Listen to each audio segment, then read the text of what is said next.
Good evening. Welcome. Happy New Year to everyone. Welcome to Xbox Tavern's X-Pod Tavern episode 102nd, perhaps, for the first one of 2023. Back after a few weeks break.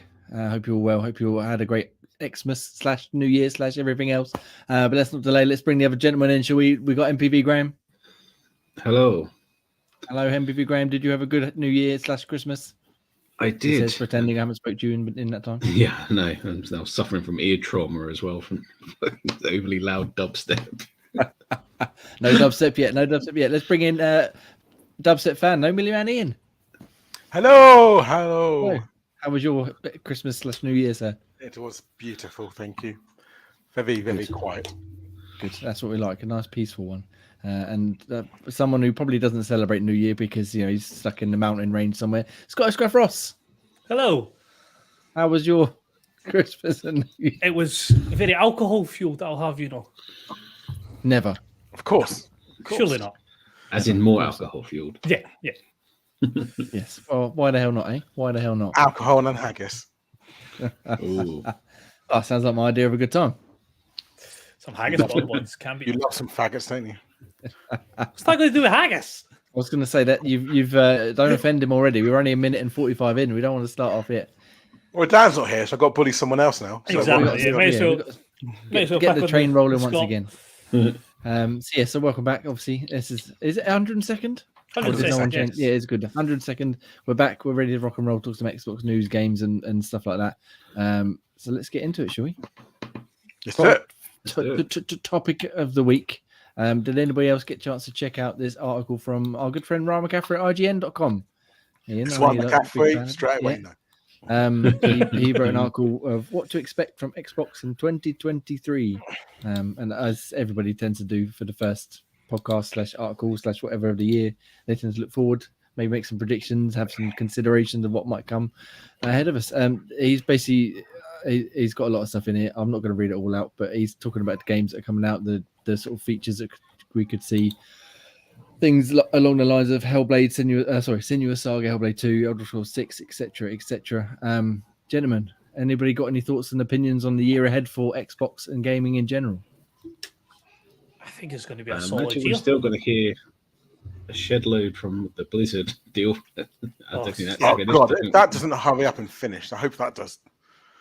Hopefully that finishes this year. Yeah, that's going to be ramping drawn to a close now. It's starting to become COVID. Yeah, Yeah, it is. it's never going away. Activision Blizzard Blizzard, the COVID COVID of the video game world, yeah. I'm sure they put that on a plaque outside their office or something. Everyone's whinging about it. It's been rumbling on. You think it goes away, and then it comes back stronger. You've just got that many different stories coming from it of like different people finding different articles that can be like looked at different ways, and it's just like, Oh God, the amount of rewording some articles have. Yeah, it's just like no. just give us like a concrete. This is what's happening, and then nobody mention it until something else happens. Yeah, that's the mutations for you, the different strains. Yeah, Fucking until nightmare. one person says one word wrong and they're like, right, no, let's bring a whole new story out. Let's go for it. Last I heard, they're blaming the UK for it. It's like, oh, what's the UK got to do right. with this? It's like, oh, Let's and we've started off. We've gone the wrong way. It was It's supposed to be very- positive. We're looking at Be optimistic. be optimistic about the year ahead, not already starting to shit on things. Well, it can't there's not be. There is a lot of good stuff coming. I mean, there is there's going to be an epic game coming. such obviously. as Oh, I was going to let Ross say it, see if we get it right. I'm Horse more racing than capable of getting Starfield right. But yeah, that's the big one, odds isn't it, are really? on that. is that's not a release date yet, though, is there? It's, No, No, No, they've just said the basically. first half of the year, but Yeah, supposedly Q1, that and Redfall was the first half of the year. So already we've potentially got two huge Game Pass day one world exclusive, all that bullshit, Two bangers. before the end, for the end of June, and then hopefully we get more. I mean, we still got Forza as well. I think was supposed to be the Forza, first half of the year. So in 6 months we've already got three. Granted, Forza's not for myself or Graham, but three massive titles already, as well as other bits and pieces they're no doubt peppering on Game Pass and sort of surprise releases and things like that. I mean, obviously Starfield is the biggest one. Are you guys going to play it day one? I imagine you're going to jump in. Are you going to take any time off work for it like we used to do back in the day? You're going to send the kids and the wife away somewhere? You're going to lock yourself in a room and be like, no, I'm not coming out for 150 hours. Jamie, you work from home. Come on. Would you? Oh, if only such a luxury was an option at the minute. No, I've scheduled all my annual leave for the year, apart from 1 week that I'm just happened to leave floating around. And when queried at work, why are you using that? No reason. Just like to have one kit spare just in case. Good idea. Yeah. So you're planning on taking a whole week off? Oh yeah. Nice. That's just for like the opening segment. Yeah, Would be get nice. through the tutorial and find The first first plan. day is character creation. I was going to say get through the character creation screen. Then if I achieve that, like yes, made a Achievement dent in it. unlocked. No, what about yourself, Gray? Are you going to? I know you don't tend to take time off for games, but you're going to try and set a time somewhere where you have a bit of peace and quiet. Well, And I can make as my quiet own as peace and possible with you. quiet. Yeah. Say with the wife in the room. Does he get peace and quiet? Yeah, does anyone? No, not taking time off for it, but it's going to be definitely hammered as much as possible. I might finally cure my addiction to another game that I keep going back to. Might shoot it dead. Ooh, we could talk about that in a bit, maybe. Ooh, bring that one up. Ian, obviously, are you excited for Starfield? I know you're probably more excited for another game like I am, but you're looking forward to Yes, Starfield? I am looking forward to it. I think it's going to be one of those games where it's going to be such a good high standard that potentially could be a game of the year, and just hope they put it all together. But not like, but like I think Fallout 4 was a bit of a like towards the end got a bit of a letdown. So I'm hoping this game is a new big title that kind of goes wow, pajazz. So yeah, I'm looking forward to it, and of course, pajazz. No else I can think of. That's hands. Jazz hands. Woo. But yeah, I think it's going to be good. Will I take time off work? Probably not, but I still play it. Yeah, no, I think the days of taking time off for that are gone for me as well, unfortunately. But I'm looking forward to trying it. Or yeah, I mean, hopefully I might be able to by then, but we'll see. Oh, why are you so slow all of a sudden? Oh, I don't know. Just schedule. I've got this meeting I've got to do. Schedule a meeting. And then... One of those wee robots that move the mouse like this. Yeah, just keeps you active. Yeah. That's all you need to do. And just move it around. Join a call on your own and just set yourself to available. You'll never come off available. This is some inside knowledge. The tips and tricks. Right, what's Ian's boss's name? Why is he always on the phone? They say change it from in a call to available when it says it's available, and you never get different. The tips and tricks of the tech world, eh? Anyone out there who's like, why am I getting shafted all the time? People like Ian, uploaded all the work to you so you can play video games during the day. Never away. Why is he never away? It's working all the time. To the grind.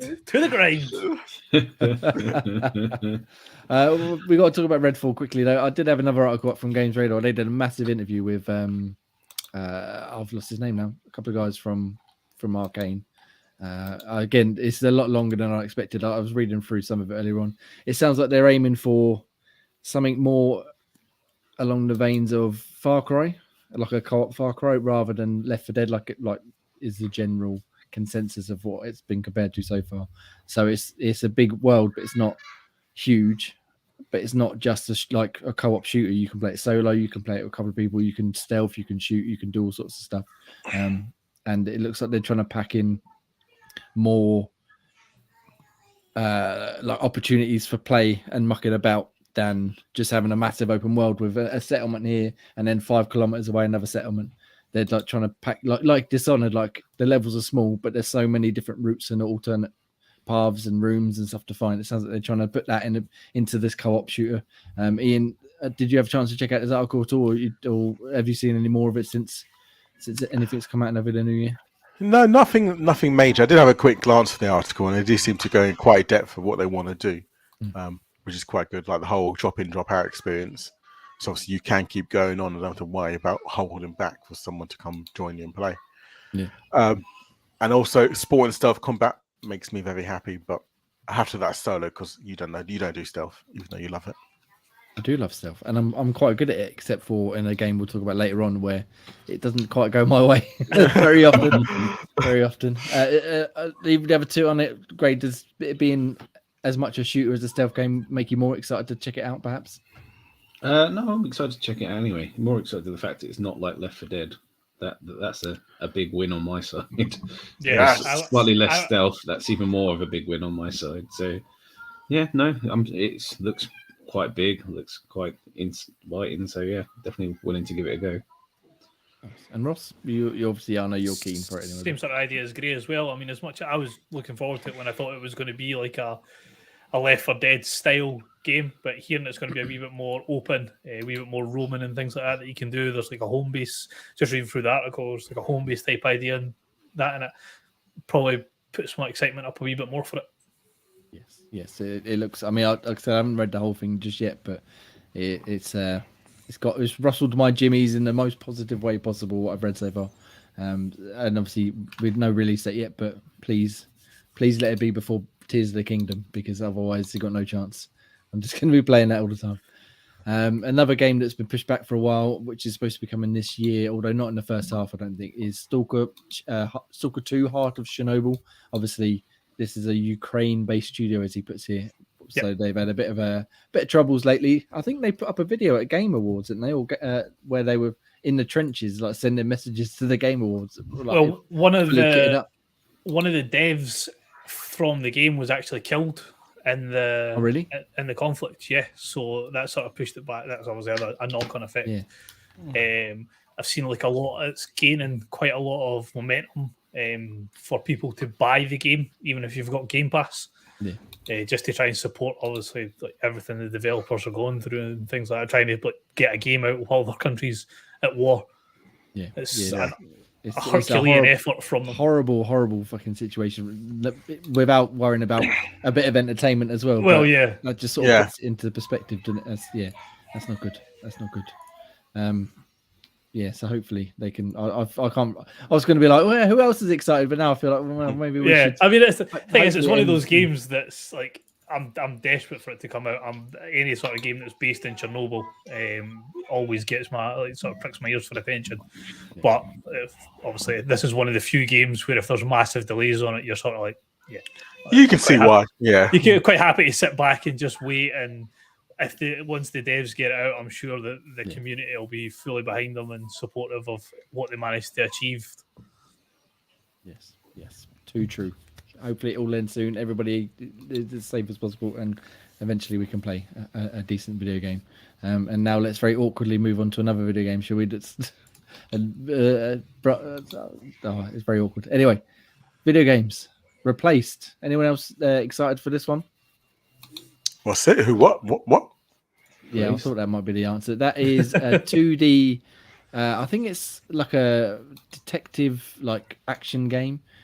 But the visual style and the artwork looks incredible, and it sort of gives me a bit of Backbone vibes. And I love a bit of Backbone, so I'm very very much looking forward to that. It's coming to Game Pass day one, but again, I don't know when exactly this year.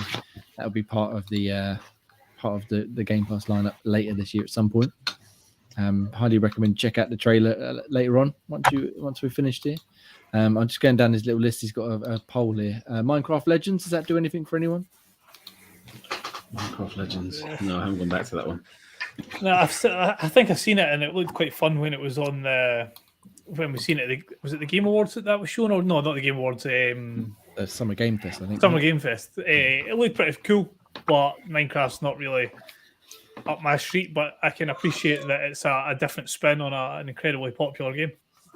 I play enough as it is, so for me, no, you can't play it. I mean, once he finds out about this one, Ian, you got no chance. He's going to be challenging you in, because it's more like it says here, an action strategy game as opposed to Minecraft Dungeons, which was like the role playing, an RPG type thing. So yeah, it could be interesting. And then obviously as he carries on here, Game Pass. Sorry, not Game Pass. Activision Blizzard. We're gonna just slide past that one. Please not talk about that again. Yeah. And then we've got dates and stuff that you'd like to see, or more information from Perfect Dark, Fable, Outer Worlds, Contraband, Gears 6. I mean, they're not going to come out as he says this year, but we could see at least one or more of them with a trailer or a release date or something for next year. Something to whet your appetite. Yeah, and then more on things like State of Decay, Indiana Jones, Everwild, which is the Rare game, isn't it? The one that they're doing, which looks different from Sea of Thieves, certainly. So anyone got any of them sort of catch it that you'd like to see more from? I know we've got a question coming up, which we'll ask in just a second. In fact, fuck it. Why not? Let's do it now. Daniel, ex podcaster extraordinaire Daniel, ladies' favorite Daniel, asked the question for us, which is, where's he put it? It's not in here, is it? Predictions for Xbox in 2023. Yes. So he wants us to give one each, something we'd like to see, and then perhaps a game that we'd like to see a release date for, or something this year that will come out this year. So I'll go first, get mine out of the way, so we've got an idea what we're going on with. My hope is that we see more from Fable. I'd like to see a trailer at E3 or Summer Game Fest or something, because so far they've shown this as that pre-rendered stuff. I want to see an actual in-game one, perhaps a couple of minutes of them playing it. Maybe even, hoping against hope, some sort of playable demo on Game Pass or on the cloud gaming or something, and then a release date for, say, the end of next year. I know it's a while away, that they probably shouldn't release a date that far in advance, but something like coming winter 2024. Because that seems to me like a perfect winter game. I don't know why, it just does. And then the game release date that I'd like to see and I'd like to play this year is Tales Backbone. A Backbone prequel, I think it's called, a prelude or something. So as I just said, Backbone, great game from a couple of years ago. They're doing a prequel version coming out at some point this year. So I would like a date for that, please, and thank you. That would be wonderful. Backbone, was that the one that had the foxes on the cover up? Yeah, it's like the anthropomorphic animal people detectives. Yeah. I fucking love that game. So yeah, I'd love to. I can't wait for this prequel. Play some more of that. Ross, what about yourself? Let's go down in order. So not so much a game, not in any way, shape or form a game, but just something I'd like to see coming out, hopefully with a release date, is a new Elite controller. Obviously PlayStation have just dropped their version of their Elite with sort of detachable thumbsticks and hot swappable things and stuff like that. Is that out now, did you say? Yes, it is. It's quite expensive though, isn't it? It's quite chunky, £250, I think it is. It's basically the same basically it's more expensive than a Series S. I mean, quite good. The obviously being able to hot swap your your control sticks. It means if you ever get drift, it's considerably easier to replace. I don't know how much the replacement parts are, but at least convenience-wise, it would be easier to fix. Doesn't add much over like an Elite. It's got mappable buttons. It's got your triggers at the back and things like that. So it's not massively upscale, but Xbox are always at the sort of forefront of innovation when it comes to their Elite controllers. So it'd be good to see what they would bring the Elite 3 out with, what they could add. I know the technology's there. ROG, Republic of Gamers, has just bought a new controller with a LCD screen built into it. So I know Xbox would have no issues in sort of using an idea like that and putting their own spin on it. If you think of the old Duke type controllers. Well, there is the Hyperkin Duke coming out that's got the screen on, isn't it? But it's only for a little animation. It's not for any in-game stuff. Yeah, but just so that's if somebody like Xbox decided to put that sort of manpower into designing something like that, even if it's just like it shows you what friends are online, or it shows you like your current gamer score for the game that you're playing. Yeah, just something. It might not be able to integrate directly with every game, but if it's something have you just invented the Wii U again? Or the Dreamcast with the VMU. Yeah, exactly. So just something along the lines of a new Elite controller. When was the Elite 2 came out? That's been a few years now. Yeah, it's been a few years this one. Just add the share button. That's all we need. That's all we're missing. And my hope, if we get any information, hopefully, on the next Mass Effect game. So what they're going to be doing with that, obviously we've had a couple of trailers, a couple of wee screenshots that had like hidden details in it that you can try and decipher. That'd be nice to actually, not looking for a release date, not looking for like a full story layout, but just something else from the new game to give you an idea what might be coming to you. Nice. It sounds hopeful, but we're all about optimism today. Direct to you, optimism. Nice. Ian, tell me, Hi. what's your hopes and dreams for 2023 in the world of Xbox? For me, I hope they finally do us something they've been rumored about is an Xbox achievement rework. I Of think course, the it would be achievement, Chivos. of course, of achievements. I think the achievement landscape's got a bit too easy. Like I think especially some of the games companies just churning out free like 5,000 G games for like 10 minutes of work. I think they need to do some kind of new system. I mean, like something similar to the challenges. They brought the challenges out, and that was really fun because they kept adding new achievements for challenges. Obviously, didn't go to your score or anything, but it was a bit of fun to do. But they need something to kind of change it to make it a bit more difficult, a bit more rewarding. So I'd like to see something like that. Maybe something not as much similar to the PlayStation with the kind of gold, platinum. So platinum, you can complete a game because that skin. They only allow the platinums for the harder games. So maybe something similar to that, but Yeah. it'd be something nice to see because obviously you go and get platinums for like some shitty fucking Ratalaika title. You never see a platinum on that, but something like Elden Ring, you might get a platinum for. Yeah. So that would be nice. Something a bit more prestigious. Yes, exactly. Yeah, something to add to your score to make it a bit more enjoyable to play. Can't cuss down Ratalaika like that. They're almost like a partner these days. Well, seeing Dan's not on the show, how you would never put that blasphemy out if he was here. Oh god, yeah. Well, you know, I think He's slagging them off, but he's got plenty of Ratalaika Chivos, I'm sure. minor details. Well, some of the games have been pretty decent. Anyway, and what Some of about them are good, but it's like I think most people don't get to enjoy it because it's like achievement for the first, like say, 3 levels, and there's like 50 levels, but only everyone plays the first 3 because once you got the achievements, you're done. get them reward points in? Now, what about games you'd like to see this year, Ian? Or like to see dates or what have you? I like to see date. Well, okay, one I know game coming out definitely. I like to see a date for the new Forza Motorsport. Never really got into motorsport, but I think it's time I actually give it a go. So I thought let's wait till 8. That So game's for- going to be gorgeous, isn't it? Like, that game's Yeah. going to be absolutely stunning. I mean, from the little trailer that we've seen of it, That's what I mean. That's what kind of think. Oh, I need to try this year. So I think for me, nice to see a date for Motorsport 8, a nice early date, like maybe. Well, I always say Christmas, summertime, so maybe like I know it's in black in October, November, but give us a date. But I would more like to see is Splinter Cell.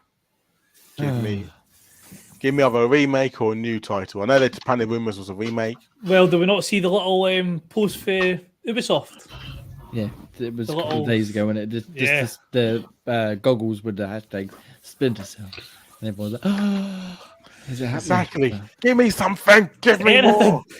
Yeah. Well, they have I want announced more. that they are remaking the first one, but that's literally they said there's no more information on it whatsoever. No, It's going to be exactly. an animated Netflix show. Is what that tease was for. Hey, even Netflix show. It was events like Cyberpunk, and that was fucking. Well, brilliant. yeah. You know, give me some Splinter Cell. I was going to put Gears 6, and I realized I hate Gears, so I don't know why. No, I you don't, decided to. Ian. You love Gears. You talk He's about caught it the so bug. much, you must love it. Yeah. He- I wrote it he's down and went, nope. Outrageous. All right, thank you very much, Graham. What about yourself? Tell us hopes and dreams for the year ahead. Yeah, looking back at this, I didn't answer the question on the notes as I should have. So I just thought of something that would be nicer, and that would be a way, probably not a legitimate way, but maybe a slight hack to allow sort of external hard drives to sort of use as space for the Xbox to run on, rather than these overpriced extra card slots for an extra 10 gig of storage that we currently have to try and pay for. Yeah. So Yes. a way to sort of A more expand that out for storage, more yeah. competitive pricing would be a bit of a nice touch if that Yeah. was at all possible.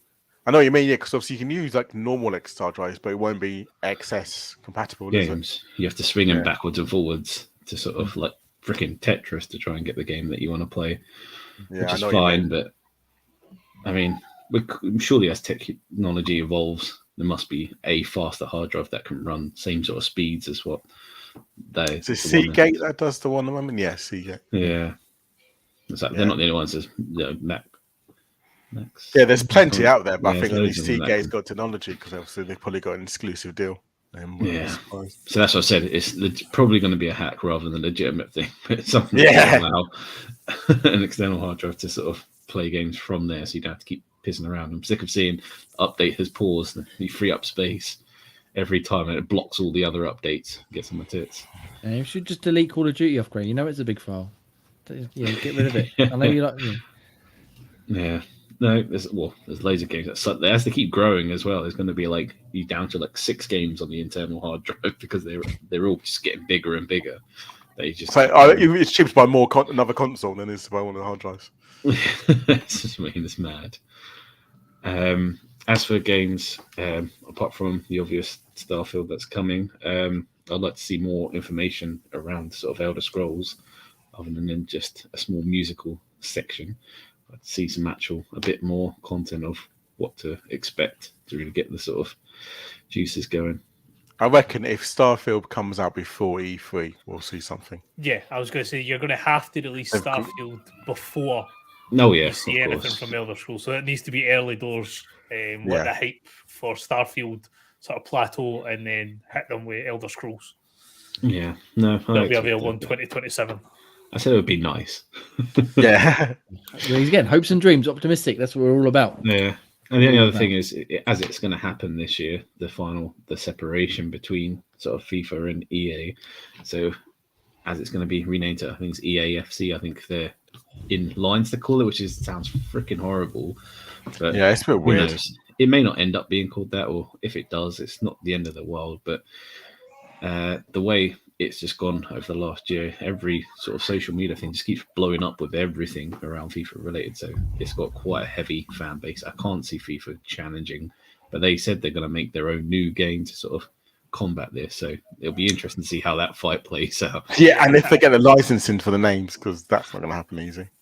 Well, yeah. I mean, they got the licensing for the names. EA have anyway, so they can still use all the names. And at the moment, they're holding sort of PES or eFootball, what it's called now, at an arm's length, just sort of kicking them, holding them at an arm's length. Would be interested. Now they've got another side from FIFA having their own one. They're just kicking 2 at once at the same time from a safe distance. But competition makes things go forward. So who knows? They might have new ideas that encourages EA to sort of buck theirs up and stop just coasting, especially what they do with the Nintendo Switch anyway. Copy and paste. Copy and paste, rename the thing. You know what they need? Battle Royale. That's what we need. FIFA, Battle Royale. 100 teams, last team standing. 100 v 100 on one pitch. One ball. Tackles galore, yeah.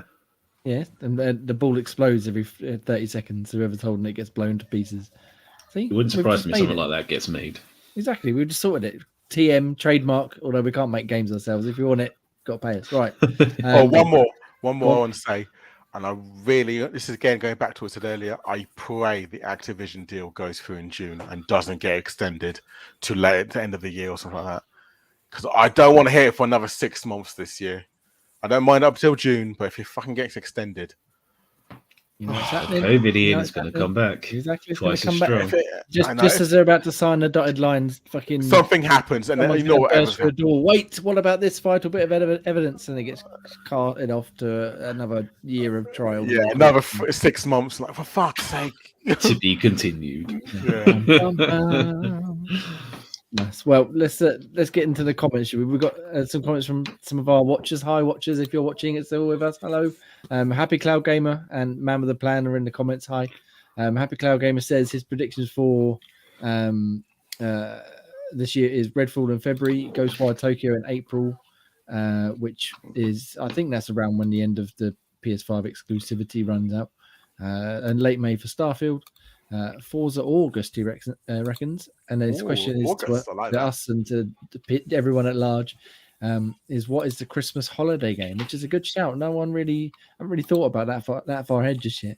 I don't know who's replied. Hellblade is probably a good shout. I had put it, it could be Hellblade, and then maybe if the Activision deal's done, could that be what they sort of go into the holiday market with, saying Xbox exclusive with like not Call of Duty, because we know that's not going to be it, but you know what I mean in regards to they're going to have an Activision or Blizzard game. So that'd be interesting. When's Stalker out? Well, we don't know because their country's currently getting blown up. Maybe that towards the end of the year, if we can say. That'd be nice. If I don't think it would be a. I don't know if that would be a big enough game, like a holiday game, is it? Oh, I tell you what, can be a holiday game actually. Hogwarts Legacy. I guarantee that get delayed. Well, no, that's due out in like was going to say it's supposed to be out in February, 3 isn't it? weeks. July? Yeah, I imagine that getting delayed. What, from February? Ooh. Oh, I think. Well, apparently cancelling pre-orders, haven't they?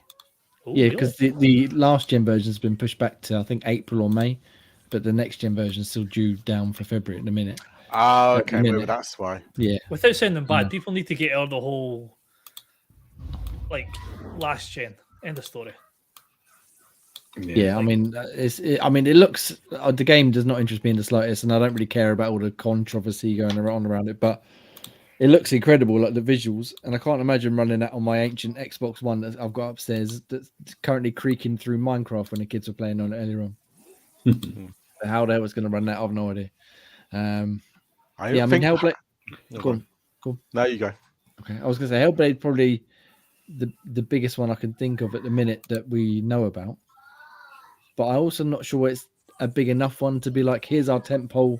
It's not God of War or Last of Us or something like PlayStation had last year, and it's not Halo or Gears or something like Xbox would generally tend to go with. So is there anything that bigger, perhaps a bit more first party ish that might sort of sneak in? Do you reckon? Perhaps could we see? I mean, we're not going to see Fable release this year, but something of that sort of caliber, be like, aha, it's out now. Or do you reckon maybe Starfield does get delayed again and pushed back Alan to the Wake holiday 2? game? Alan Wake 2 is a good shout, but that's probably more Halloween, isn't it? I imagine. Yeah, and still, that's not exclusive either, is it? No, it's multi-platform.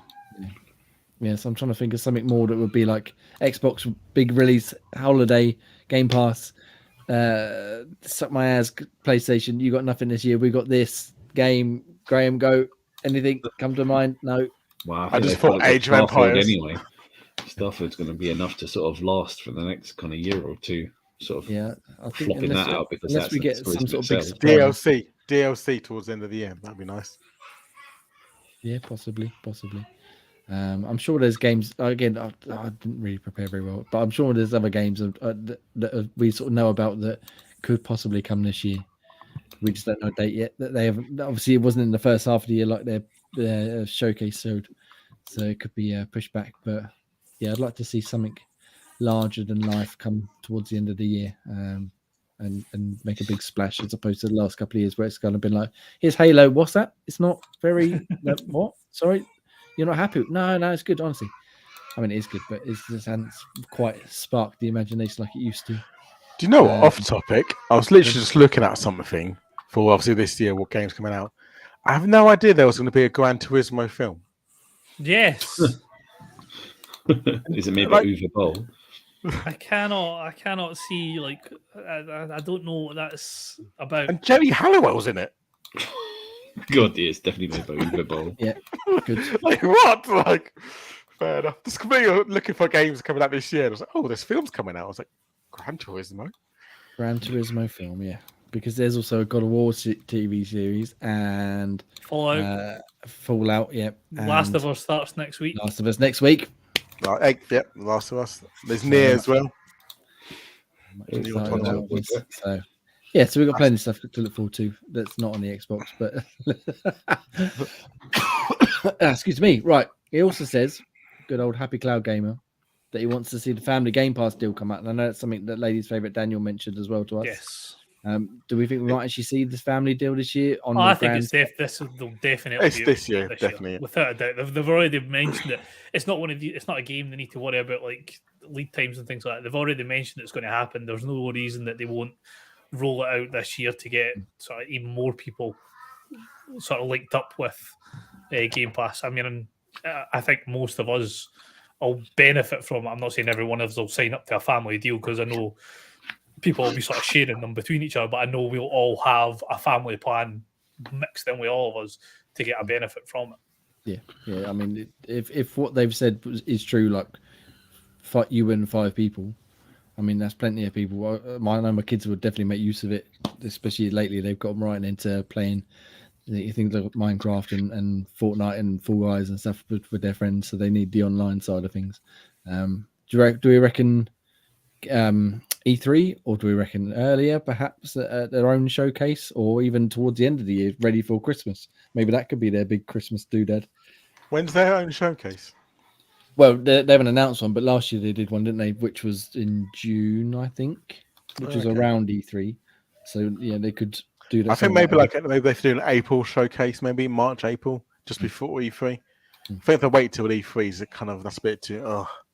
Get it in before E3, and then focus E3 on just games, and then get games. No TV, just no games. TV, no sports. Get a car on the stage. That was the best one. Yeah. Xavier Woods under the stage playing Gears of War again, eh? Why can we not get The Rock to come back out?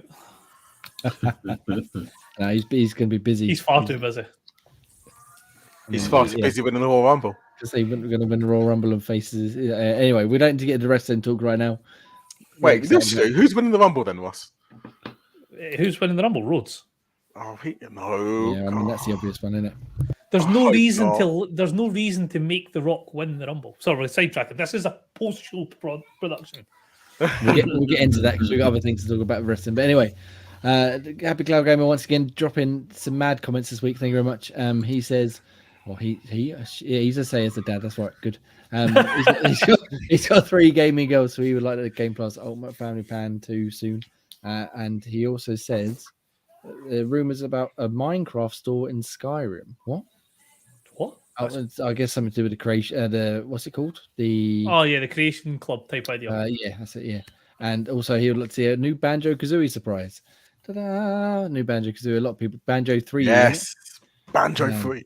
Yeah, we'll see. We'll see about that one.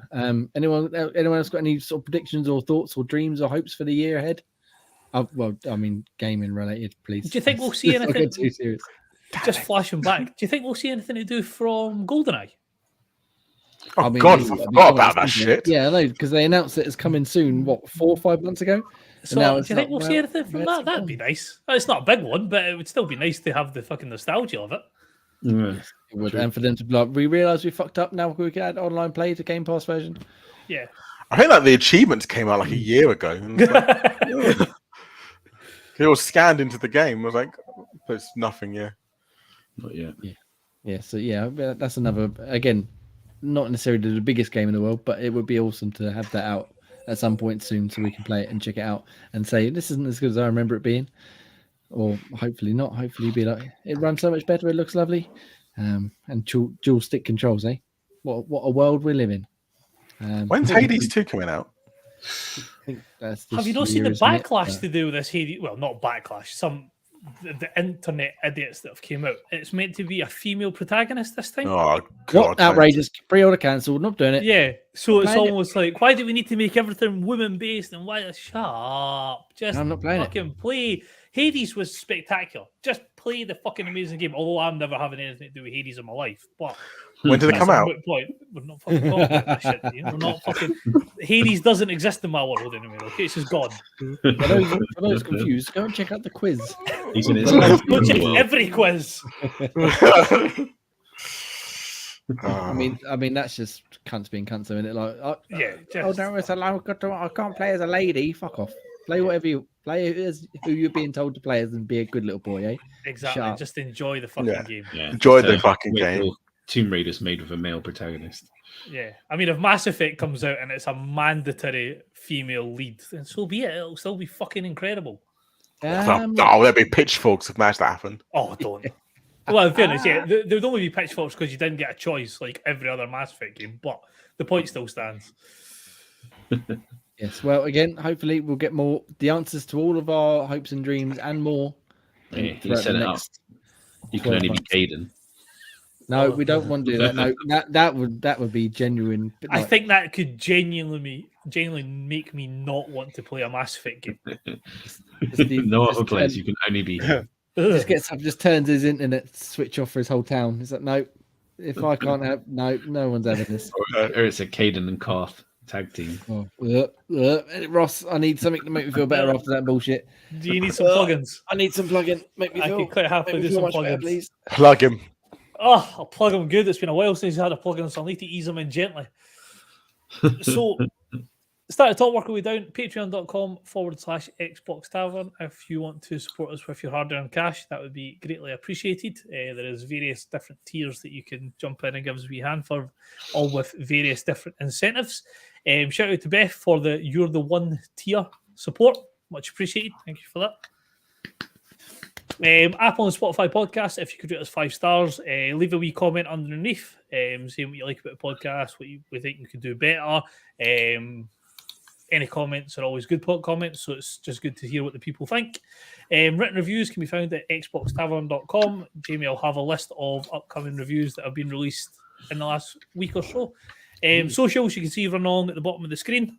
Run along the rest of the things. So Facebook, YouTube, Patreon, TikTok, Instagram, all of them run along the bottom of the screen for the rest of the show. Discord link will be in the show notes. Come on, jump in, tell us your thoughts on Xbox news, jump in and play, guess the game. Nice easy one. Was it today, Jay? Yesterday? Yesterday I think it was. Yeah, nice easy one for us yesterday. Some of the ones recently have been absolutely brutal, and I've sort of looked at it and gone, right, you're telling me the answer, and I still don't know what game it is. Got today's one and 2. Is today's one the one I think it is? The one that Jay said I would get quite easily. I believe probably.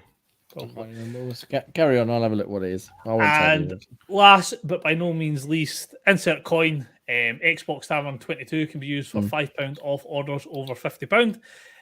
So jump over, go and check out the amazing stuff that the people over at Insert Coin have. Big fans of them on the show. I know Jay's rocking his Watch Dogs one. I've got a nice little Pac-Man hoodie on. And I'm rocking the official beanie as well, which is very official beanie from Insert Coin as well. Yes. So always some awesome stuff over there. So go and give them a wee look. Nice. Thank you very much. I feel much more satiated now. You're welcome. After a good plug-in from yourself, especially after a few weeks off. Oh, right. Let's get straight back into the meat of it. The games we've been playing. I imagine we've had a couple of weeks off the show. We've all, I imagine, had at least a few days off of work. And I'm sure we played a hell of a lot of video games. I know I've played a lot of video games.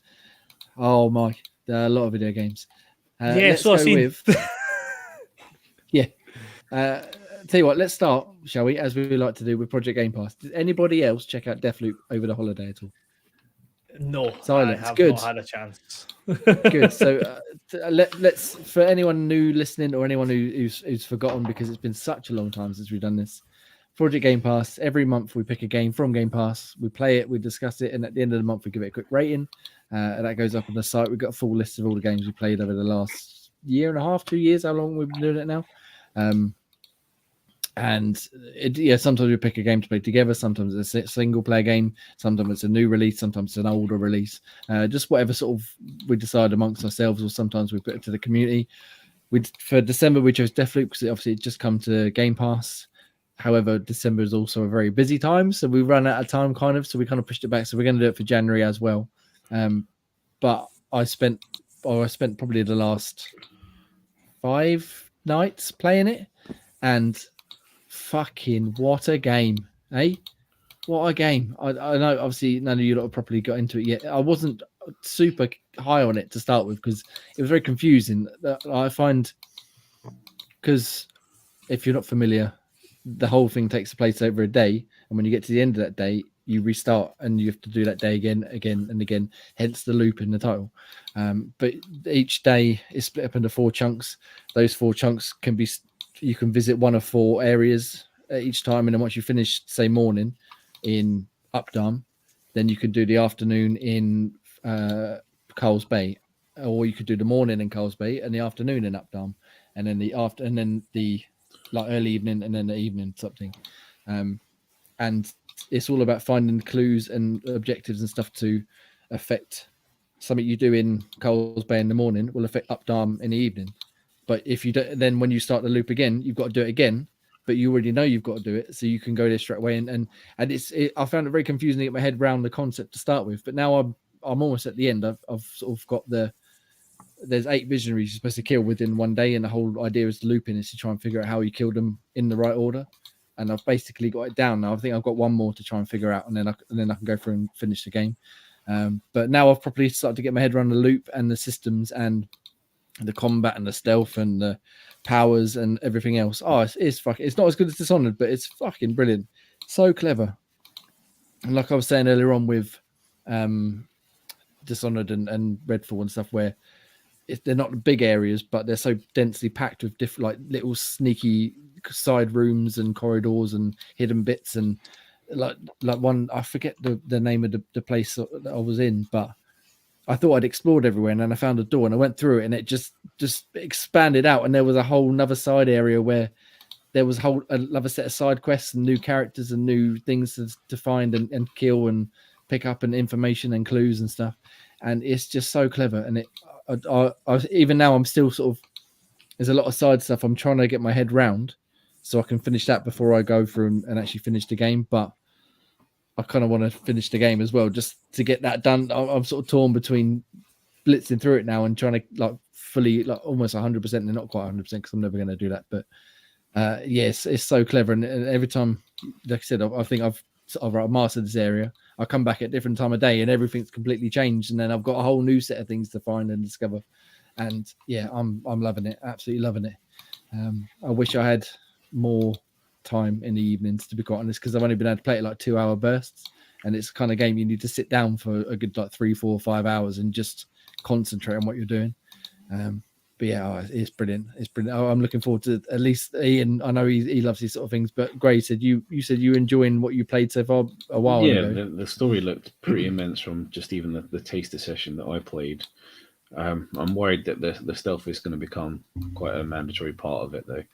It's really not, because even at this point, I'm trying to do stealth, as Ian alludes to. I'm not the best at it, but I do prefer to do stealth. But I've now got enough powers and enough weaponry, because every time you loop, you lose everything unless you infuse it with this thing called Residium, which you collect throughout the day. So now I've done it a few times. I've got a decent sniper rifle, a decent machine gun, a decent set of pistols and stuff. And as soon as I get spotted, I'm not bothered about trying to hide anymore. I'll just start fucking blasting shit up, kill everyone, clear the area, explore that bit, and then move on. And it's not like the whole level gets alerted to you. It's generally just that sort of local area. So you can kill all them, and then you go to the next bit, and you can sort of almost start the stealth again until you get caught again, obviously. Are you rewarded for killing no one? No. No, there's no. Right, the only benefit to doing pure stealth is that obviously you won't then, if you could. Oh, sorry, let me start again. So if you died at any point throughout the day, you get 3 revives. But if you die on that last time, then the whole day starts again. So anything you were carrying, anything you didn't infuse, and any sort of powers or upgrades you unlocked that you didn't infuse, you then lose. So if you want to try and keep hold of them, really you want to go stealthy and try and get out without being seen, so that you don't risk getting into a fight and then dying. Or if you're a dickhead like me, you kill everybody and then you jump off a roof on your last life and fall down and die and lose everything you spent an hour trying to get.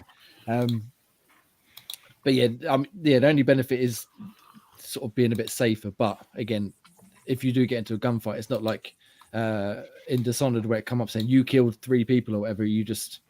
That's kind of the idea of the game, really, to kill people if you have to, but you don't have to do it if you don't want to. Yeah, it's really, really, really, really good. I'm very much enjoying playing it, and I'm going to definitely play some more this evening. Now I don't have to get up at 4:30 tomorrow morning. Once we're done here, I'm going to jump back on for an hour or so and get through. And he used to. Now he's a drip. Now, one of us. Yeah, one of us. I'm not quite Ian's level of mastery yet, but we're getting there. But yeah, so obviously, I've ranted on for far too long. I love Dishonored. I think it's really good. Not quite as good as Deathloop. Oh, fucking hell. I love Deathloop. Not as good as Dishonored. Not as good as Dishonored, but it's excellent. And I'm looking forward to playing some more and hopefully finishing it before we talk again next week. And hopefully one of you guys will have played some and talked about, we can talk about and see your opinions and thoughts and feelings on it. That'd be nice. Cool. I'm too busy trying to make Ian proud. I was going to say, let's move on so I don't just waffle on about, because I'm not going to talk about all of them, obviously, but talk more. Ross. Yes. You can make Ian proud now, because I want to ask you about another one in a minute, but tell me all about a bit of Pokemon. Is it Scarlet or Violet? Which one you playing? I've got Violet. Ian's got Scarlet. I think when the game first launched, I remember saying to Ian that I was quite critical of it. It ran like fucking potato. It was absolutely diabolical in regards to frame. Oh, Don't know how much they've done in the background. I don't know if they've done a lot of hot fixes and things like that. It runs considerably nicer now, and oh my god, probably I'm hesitant to say this. It slots in for me just behind Soul Silver as the best Pokemon game I've ever played, and I've played all of them. So I'm blown away by this game. The fact that they've got three different campaigns type idea. I can't explain how, like, it's the first Pokemon game where I've actively thought, you know what, I'm going to complete the Pokedex and I'm going to grind for every single Pokemon and I'm going to complete every single Terror Raid and I'm going to make sure I get the Pokedex completed. And then once I finish the Pokedex, I'm going to start hunting every shiny I can get.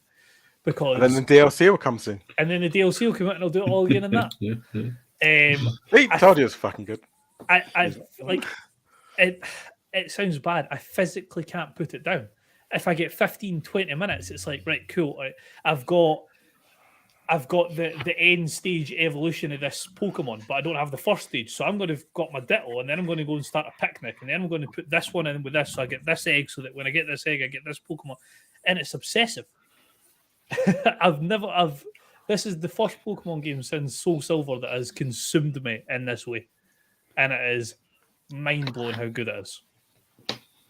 Nice. So have you guys, I saw in our chats and stuff, you guys were talking about trading something. Have you managed to do any of that sort of nonsense yet? Nothing yet, no, but there is. I've got my Paradox Pokemon ready for you.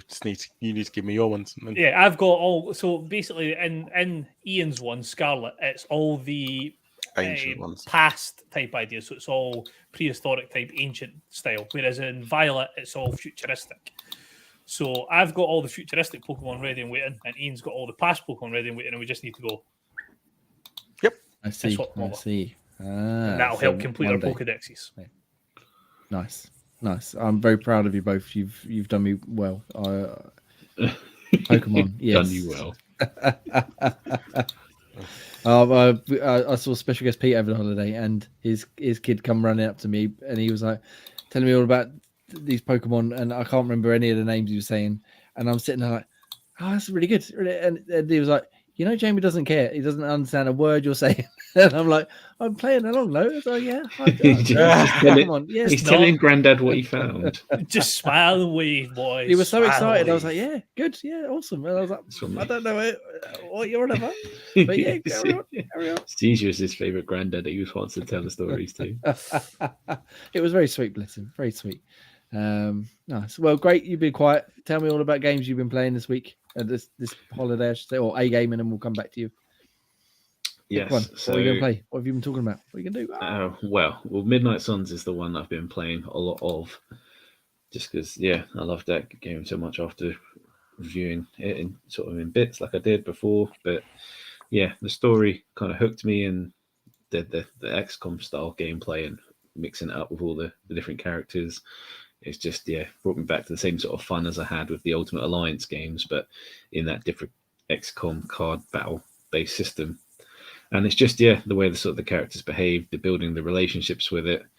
You play as a character called the Hunter. He's a proper goody two-shoot, or you play him to be a bit of the darker side as well. You get to choose between a lighter side and a darker side. But the lighter side, he is a proper goody two-shoes. But there's a lot of comedy in the writing as well.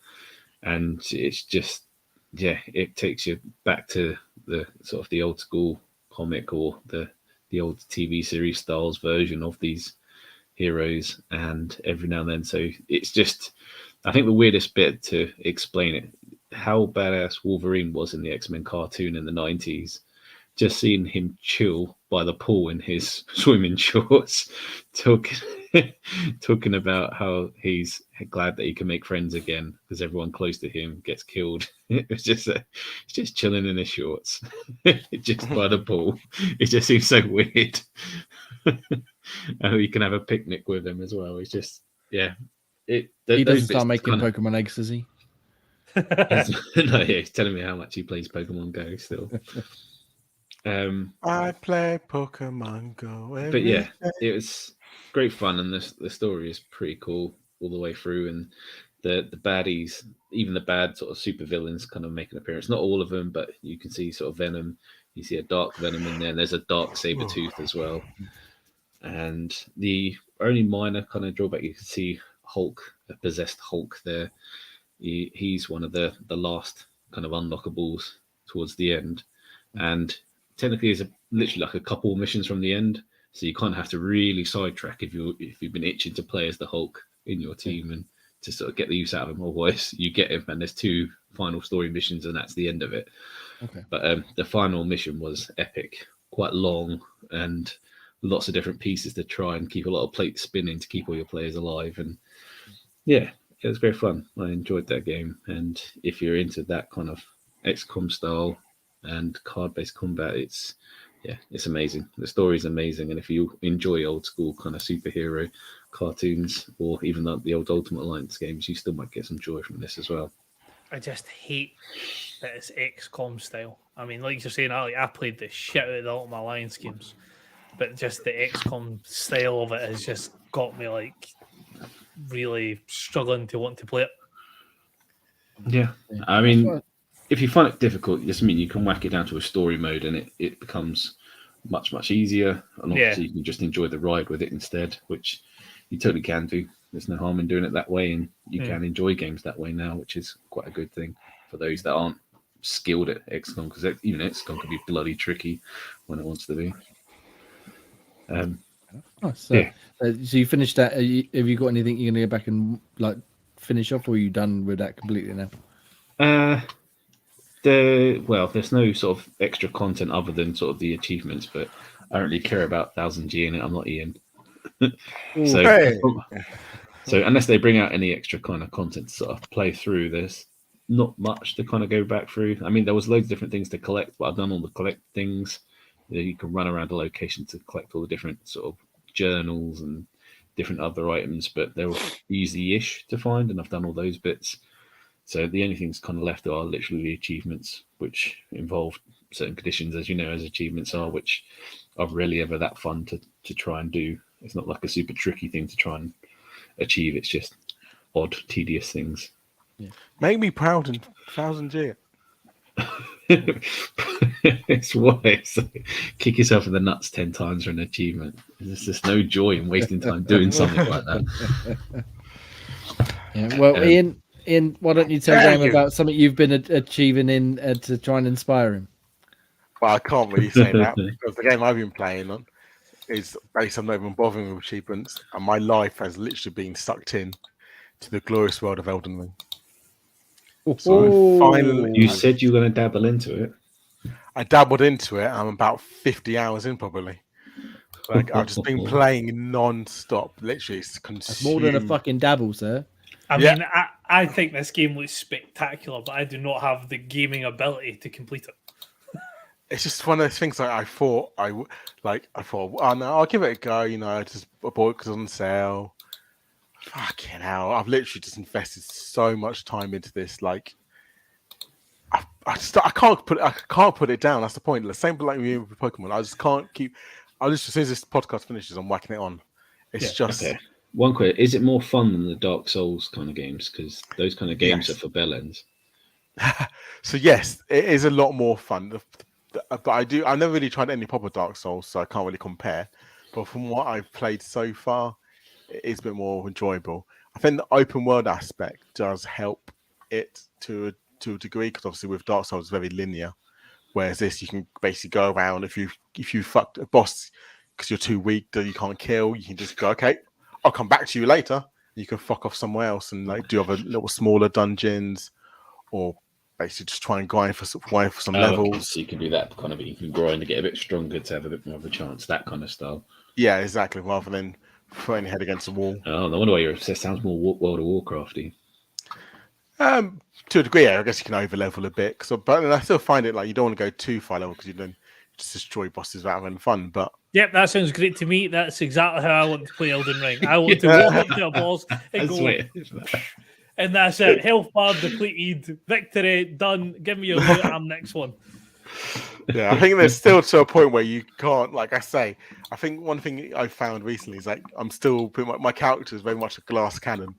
So I've got to do a lot of dodging and stuff, and I can still attack and do a lot of damage. But yeah, if they hit me once or twice, I've got to roll away quickly and try and heal up and then go back in again. So yeah, the build I've got is quite cool. It's a samurai with like a pole arm and just like those are spinning attacks, which is quite cool and fun. I mean, the game visually looks just breathtaking. It looks unbelievable. I just wish I wasn't such a shit gamer and could actually play it. Yeah, I mean, I've really, when I first felt, I'm really not going to like this, we're not going to get into it. But the more I've started playing, the more I've started learning, not just combat, but like the whole rolling and going for attacks and binding your time. It's still great fun. I mean, there's still some bosses which I've gone to and gone, I've been just slapped in the dick and like, yep, okay. you, I'll come back to you later. There's still a fair few bosses like that. But yeah, I mean, I think it's just some bosses as well, like one weapon I got just does no damage whatsoever. I'm like, this is not fun, I thought. But then, you know, you go back and then you kind of level up, do a couple of side dungeons and stuff, and go back to it like, oh, okay, now I'm getting the hang of it now. So yeah, I think it's just one of those times where I'm just enjoying myself more. I think like the other day I was like, oh, okay, I'll just do this one more little thing. And it's like 11 before bed. Next thing I know, it's 3 a.m. in the morning. I'm like, what the fuck has happened? I've got work tomorrow. Shit. Oh, yes. So it's as good as the hype gave it because obviously it's one more game of the year award than like The Last of Us. Yeah, it's one more game awards than any other game now. Yep. I would have said, because I started it last year, I would slot it in at second for my game of the year. But still love Pokemon because Pokemon's great, but I would put this in second, put everything else down. Like it's my Xbox game. It's my Xbox game of the year. Nice. Like literally, I understand the hype. I understand reasons why game of the year is fucking fantastic. And yeah, literally, it's I would say, hands down, my Xbox game of the year. Nice. Not words I ever thought I'd hear from Ian saying FromSoft Souls-like game would be his game of the year, but yeah, definitely. Yeah, strange times we're living in. I do want to give it a try, as we said before, but I'm not picking it up because I know I'm not convinced it'll be for me at all.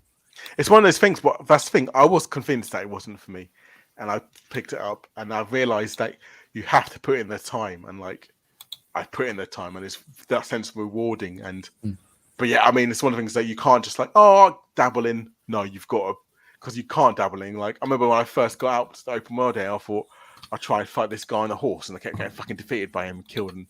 And I spoke to Jake. He goes, yeah, ignore that. Just go back. You come back to him later, like 50 levels later, then you may be able to go and fight him. It's like, so about 50 levels, I came back and destroyed him. Like, yeah, fuck you. You killed me too many times at the beginning of the game. Screw you. You're dead. It was rewarding. So yeah. Nice. Good. So obviously you're going to play it tonight. Do you reckon you got a way to go yet? Because it sounds like quite a long game. But... It is, yeah. I've still got a way to. I'm probably, I want to say about halfway. So I've got a fair foot in. But I think because there's so much exploring you can do and so many different areas and dungeons you can do. I don't know how far away I am. I think from when I was talking, so I don't know if I'm halfway through the game or a third in the game. I know I'm nowhere near the end because I've gone to one area and I'm like, I destroyed both with 2 hits. It's like, so yeah, your area I'm not meant to be in yet. So we'll see. Fair enough. Nice, good.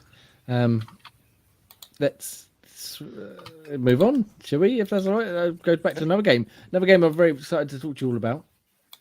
Which I know you're looking forward to playing in, and I know you're currently in possession of, Graham, because I posted it for your letterbox earlier on. Yeah, was New Tales from the Borderlands. Yes, hurry up, Graham, finish it. Ross, have you played this one? I haven't. No, I read a couple of things when it first got launched that weren't overly optimistic about it, and I think because of that, it's gave me a little bit of pause to pick it up. Well, let me just put your mind at ease and just ignore them people. They don't know what they're talking about. It's fucking brilliant. I enjoyed it immensely from start to finish. So the only thing I would say, compare it to the first one for me. Give me like a like for like type idea. It's tricky because it's been such a long time since I've played the first one, but I think I would probably put them side by side, to be honest. I don't think either one's better than the other. Obviously, this one looks a lot nicer and it's a bit more modern in terms of some of the mechanics and stuff, but in terms of like the story and the choices and the interactions and stuff, I would probably place them side by side, really. I just loved it, every second of it from start to finish. I did want to write a review after I'd finished it, but I didn't really have the chance to do that yet. But how many characters do you play as?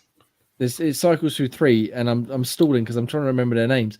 So you play as what's her name? Dr. Anu, which is the obviously the doctor in the trailer you saw there. Fran is the lady who's like frozen yogurt vendor owner. Yeah. And the lad in the trailer is Dr. Anu's stepbrother or adopted brother or whatever you, and also Fran's employee. And I can't for life remember his name at this precise moment in time. I'm just going to look it up, but you just sort of follow their story. And it goes from them all being in their own separate places to them coming together after having hunted into, is it they called vaults? Vaults, yes. Borderlands. They go in one and they find an artifact, and then they're then trying to use what they found to beat the big bad corporation, which is Tedior. Are they in Tedior? Yep. Regular Borderlands? Yeah, Tedior is the organization you're fighting against. And obviously, I'm not doing a very good job because it's been a week or two since I finished it now. I'm remembering the specifics, but just the general, like minute to minute, like character interactions, the story and jokes. There's a hell of a lot of jokes in it. It's a very, very funny game. Not just like them telling jokes, but some of the visual gags as well of without spoiling anything. Like at one point where a character dies and they're sort of there's a dead character and you've got to walk around with their head in your hand while they try and figure out how to reattach it to the body. And the way she's sort of just like, and she's really awkward trying to put this head back on and it falls off and she can't quite fit in it. It's just very funny. Very, very funny. And it takes all sorts of twists and turns and stuff. So something that was in the first one is that I take it, is there many characters that drop in from the series? Now that is not something I'm quite familiar with because I don't play Borderlands at all. Because obviously in the trailer you see Reese, who's the head of Atlas with his mustache. Yes, and he was the one from the first game, right? He was in the first one. Yes, he was the guy who you controlled, who had Jack in his head. Yes. I thought because it didn't look like how I remembered him, and they kept saying Reese, and I was like, I'm sure that's him, but I never did actually look it up.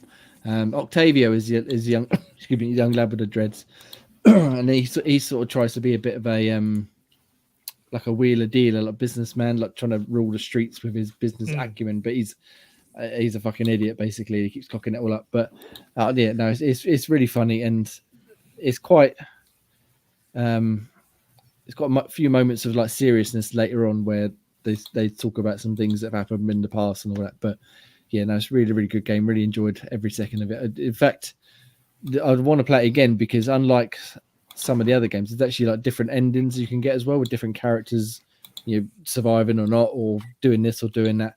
And so I want to go back and see if I can get a different ending by doing a few different choices that I could have picked along the way.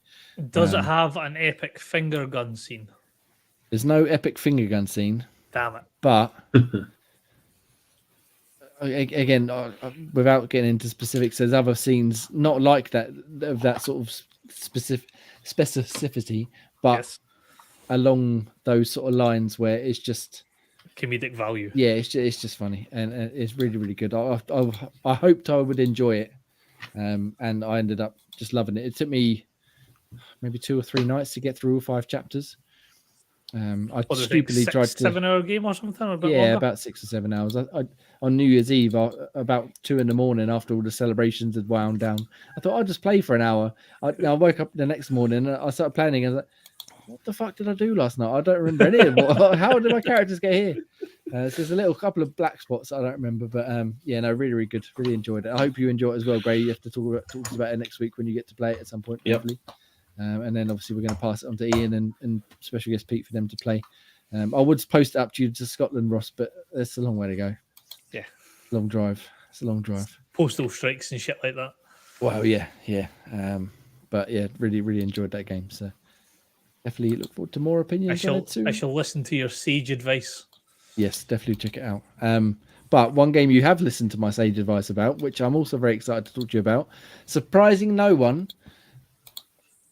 on the old Oculus Quest, Resident Evil 4 VR. Tell me about it. Oh man, it's fantastic, isn't it?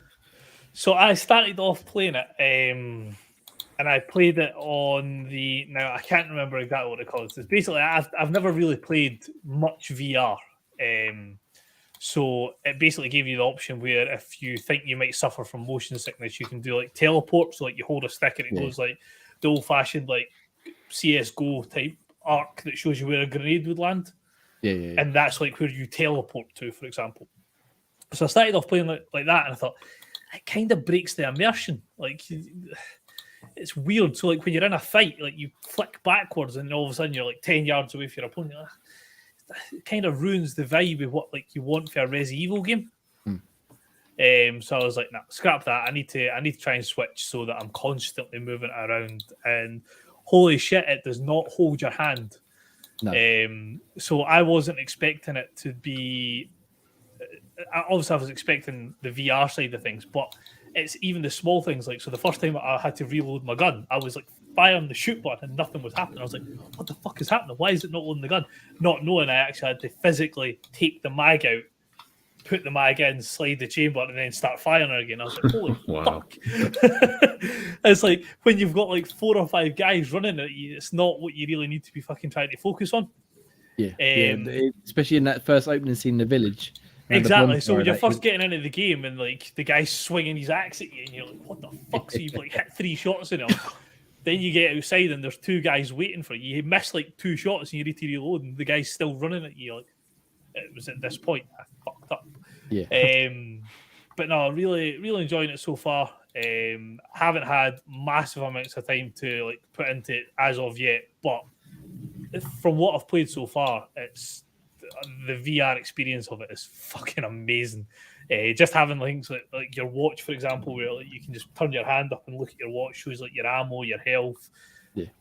I think it makes it slightly better for me because Jay's about to kill me here. I've never played Resi 4. No, it's good. Not playing it. So, playing it in VR for the first time, it's an experience, shall we say the least. Yeah, so you're going in. Playing Resident Evil is an experience. If you go in knowing what's coming, it's still an experience. But if you're going in fresh, Jesus Christ, you got some things to come, sir. You got some. Yeah, things to come I'm waiting till I hear a chainsaw for the first time, and then I feel like the Oculus might quickly just be nope.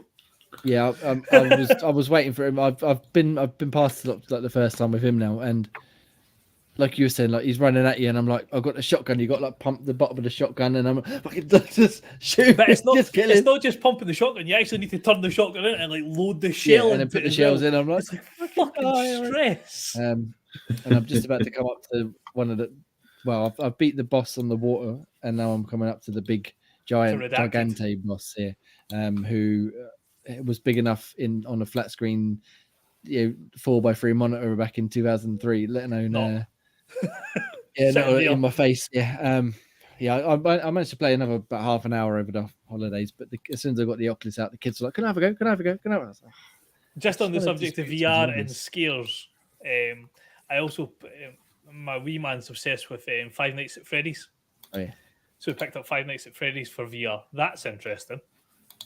I imagine that must be a bit of a holy shitty pants moment, no? That's not for any other colour pants than the brown ones. Put it like that. Fucking hell. Yeah, even that's too much for me. I haven't tried it, but that was bad enough on the fucking PC as well. So I picked up the Chromecast so I can put it up to the big TV so we can see what everything's happening. Yeah, there's some you being frame moments to do with Five Nights at Freddy's. It's bouncing around like a girl. Fucking terrifying. Standing there, you can just see like your little animatronic hands going up to your face like this. I'm not looking. Nice. Nice. Before we move on from VR, have you picked up Walkabout Golf yet? I have. I've got it installed. Nice. I have We that should normal play some. golf and various different climbs. Yes, I'll have to add you on there and we can play some because I would like to get back into the VR goodness and play some with you. Nice. Damn it. When we're not playing Resident Evil 4 VR. Graham, other video games you've played over the break that aren't quite as interesting as Resident Evil 4 VR, obviously, but carry on. True. There's only one I'll swing away. I've still been playing a lot of FIFA 23. There's new things that have been dropped through. The Winter Wildcards has brought through a lot of different strange players through, which I've now incorporated into my team. And I think the latest hero has definitely made me a bit happier because it's the return of the king. Ledley King is now a selectable hero. Legend. Have you had any Centurions yet? I have. One I packed. I can't remember. It's a Croatian Rebic, I think it is. Yep. Left wing. And the other one was a squad-based challenge. The Martin Terrier one, which I used to replace the other Martin Terrier one, the SBC I got before. So he's I used him as part of the SBC because it makes sense just to use him because I'm not going to use the other one anymore. Yeah, and so I've actually dabbled into the champions again for the first time. I think since this game, I don't think I've done the proper champions bit yet. I qualified for the M bit, and I'm about just under 10 games in, and I think I've won more than I've lost, which is usually not bad. Nice. So it's really where you really test your metal, where you see everyone's got icons and super teams, and it's weird. The best teams I've managed to beat, and the slightly weaker teams are the ones that have just spun everything around me and made me look like a chump. And I think region. I've fell off massively with FIFA, and I think my issue was, I think what invigorated me more to play FIFA this year was the new sort of meta in regards to like lengthy. So you could have a totally different team. You didn't have to just have 5'6" speed midgets that could just run through your team. Mm-hmm. Then they never nerfed.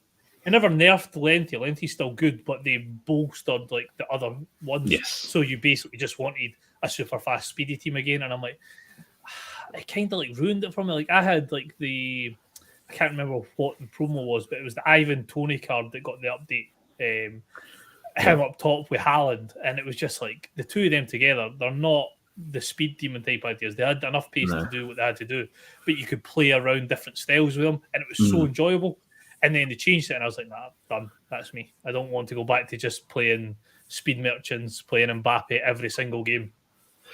I don't think they're as frightening as they were as the previous years. But there is definitely speed merchants all over the place. Although I see a lot more icons than I do see speed merchants this time. Well, they were saying like a lot of the icon SPCs and things like that have got a lot more fairer price this generation. Yeah, the amount of bloody Jarzinhos I've seen is ridiculous. He's all over the place. So I think was it? I can't remember. Was it I think they were saying the Maldini SPC. I don't know which level of Maldini, whether it was base, mid, whatever it was. Yeah. But you could complete it for like 250,000 coins, which for an icon is it is. And then they did some murking.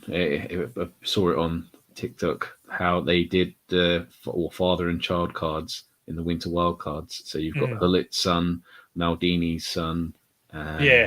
Someone else, I think it's Kluivert's, maybe someone else's, and they all mirror the base icon stats. Yes, I had seen that. I seen the they're like, we did all of this, and then you bring out this Winter Wild card with the exact same stats. Yeah, I'd seen the Hullet one. I hadn't seen the other ones.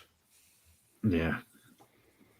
But, there was even a weird super wild card, Politano, I think is an Italian one. It's got every single trait.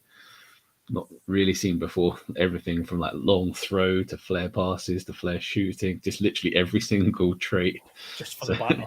Yeah, it just seems to be that way, or they've goofed. But the only other thing I'll mention on it is that they brought out a Centurion pack which had like 100 players in. 103 players. I'd seen it. It was a winter pack type idea. No. This is a new one. This is called a Centurion pack. It's 80 gold players and 20 silver. And it's quite costly. I think it was like over 100k coins to sort of to do it, and everyone I've seen do it has got absolutely cack in the backs. I'm so glad I didn't do it.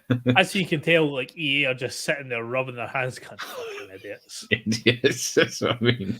Do you honestly think we were going to give you 100 cards and anything in it was going to be any higher than like an 85 rated that sells for 3,000 coins? And that's what social media is good for, seeing all the people raging, trying these things. You go, yep, okay, I know not to do that now. Pass on that one. Yeah.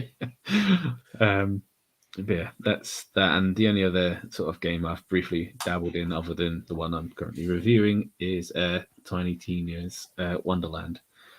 I've done a little mini dive into that, done that for about an hour and a half, and very strange, but very sort of, yeah, it feels like kind of Borderlands in the way it plays. But yeah, it's all right. It's just another one. Even for my love for Borderlands, this is another one I haven't touched yet. Yeah, I've seen so. I think the reason that I've had a wee bit more hesitation on it is because the big benefit of Borderlands is what you can do after you complete the main game. Right.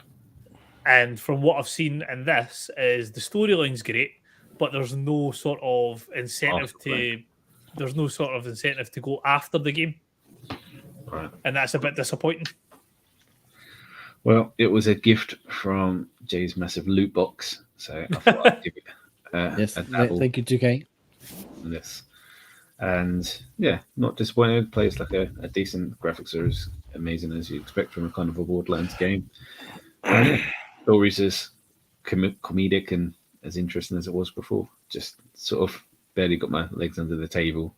And yeah, juggling this along with other games might take a slight back burner, but it's interesting anyway. And yeah, I imagine if you're a Borderlands fan, you'll definitely love it.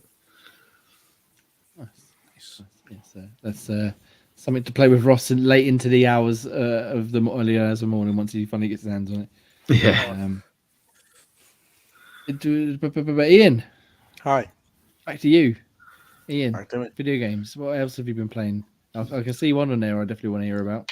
Certainly of noteworthy one, because we spoke about Pokemon, is Devil in Me. Dark Pictures. Regale me with your tales of this.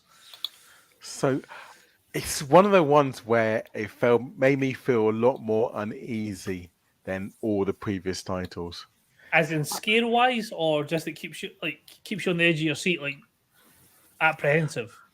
Both, really, because it feels more real, if that makes sense. Whereas from the what other I've ones... seen, go on, no. I was going to say, from what I've seen, it certainly seems more of the ones that you would be, because it's not as much as it's not dealing with like supernatural, so it's not dealing with like obviously in the last one, which name has totally escaped me, House of Ashes. It was to do with like the vampiroid type creature things for the shadows. Whereas this seems a lot more like a Saw film, for example, where it's just a person. It's literally based on a real serial killer, America's first serial killer. It's based on a person, so there's every chance. It did happen, for example, but that gives it that added sense of fuck.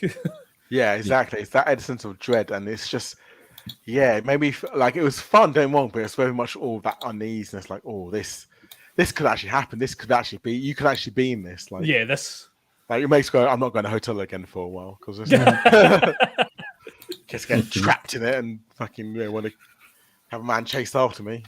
But yeah, it was really, really good. Like really fun title. Like I found, even though it was very much more like that kind of weirdness and ugliness, I found it the easiest to keep everyone alive, which is strange because I made a lot of silly calls. I'm like, oh. Okay, so whether or not I got lucky or not, I still really enjoyed it. Like very scary, like not scary, but like very much, uncomfortableness every now and again, and awkward. Yeah, I think that's the best type of horror type idea, where you're not like bored, jump scare, bored, jump scare. This is like you constantly are questioning whether or not you want to do this. Yes, exactly. Like, that's the best type of horror. And that's what I mean. It's just so like uneasy, but it's such a good fun game. Really fun, really enjoyable. But So see, like what I found with the first one, where, like playing it co-op, you want to have a sense of dread when it's your turn to use the controller. That's the best way that you can do a sort of horror game like this. Like when it flashes up on your screen, Rossi's turn, you're like, oh fuck, I don't want to. Shit, I was quite happy just sitting there watching, and then you're sitting like, ah, fuck, now I've got to do it.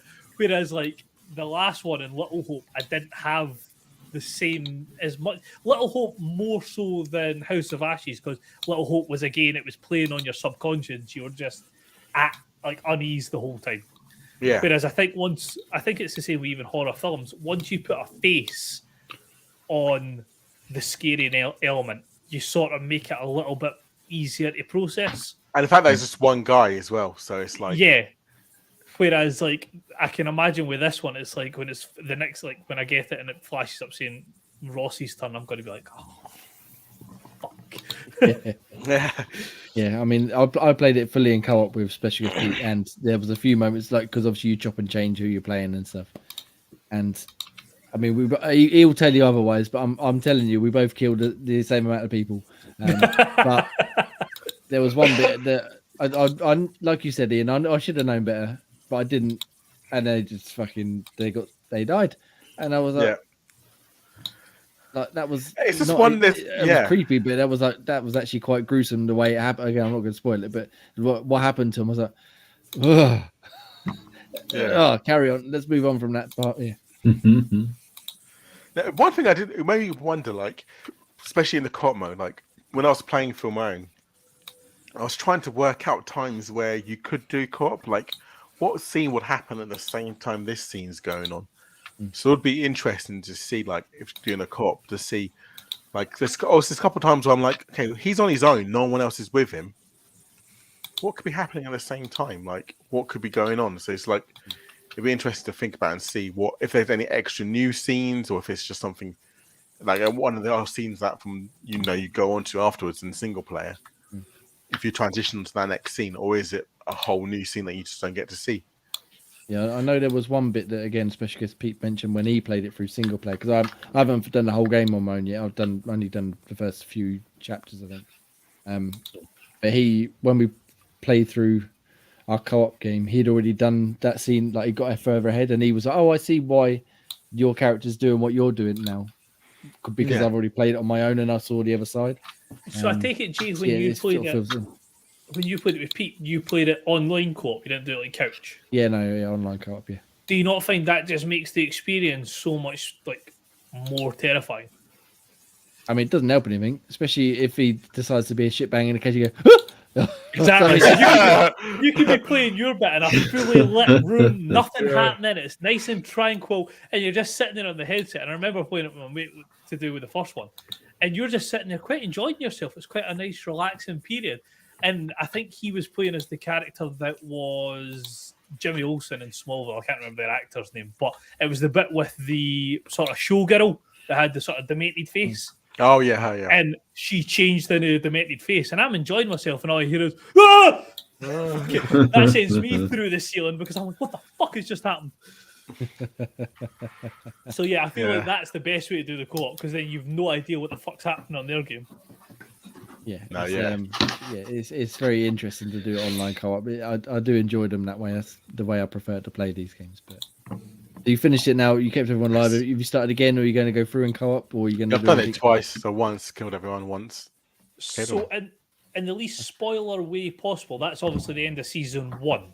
Yes. Do they show you anything at the end of the games to show you what might be coming in season 2? Yes. They do. They do. I'll say one word. Space. Yes, I had seen something that I was linking it to space, and I was like, ooh, that could be interesting. Yeah, they did drop a teaser. Obviously, no date. It'd probably be next year. They tend to do one a year, but no one hears you screaming. Halloween. Yeah, Halloween time, like always. Yeah. But looking forward to season 2. Yeah, it's one of the ones I always pick up and play and do good old couch co-op. But yeah. Nice. Do you reckon? Would you rate this as your favourite of the series, or somewhere in the middle? It's definitely not going to be the worst one. Little Hope's got that on her. Yeah, Little Hope's got that on her. I would say Probably because of how, like, the first one was kind of peak and there was good story. I'll probably put it just below that one. Yeah. Yeah. I think that's sort of where we sort of settled with it as well. That Man Medan, Devil in Me, House of Ashes, and then Little Hope. Yeah, Little Hope could have been. Little Hope was a clever and brilliant concept, but it could have been a little bit more, I guess. Yeah. Not fun. I think it just missed a bit more something. scary. Yeah, it missed. Yeah, but I think that again was one of the ones.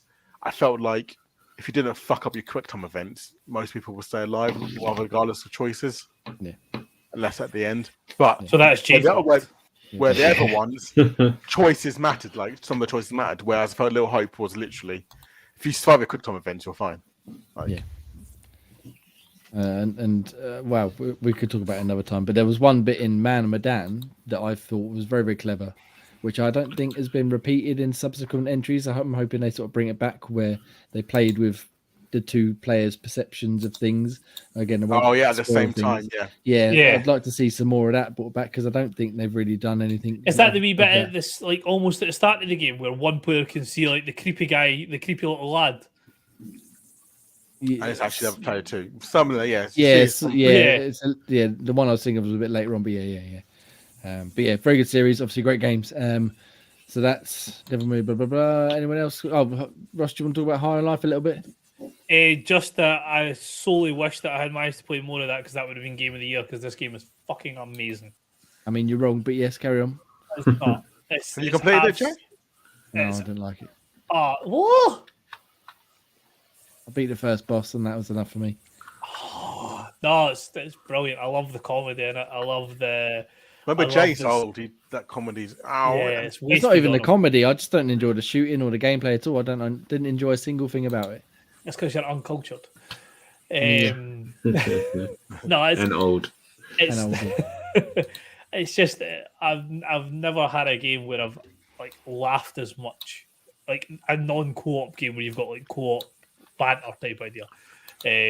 Just a game where you're just playing it by yourself and like the one-liners or the referring back to itself, or you just like it's even with stupid things that like it's maybe not something that's happened to me, but I've seen it. So like if you try and speedrun it, like the game comments, like your AI assistant that's in your suit pops up and like berates you for saying like this was what meant to be designed this way. People have actually spent a lot of time putting hard-earned work and money into this game, and you've just decided to skip half a map. You know, I think that's a little bit of a dick move and things like just that sort of idea. It's just like it's the whole taking a piss out of itself. I just find it absolutely hilarious.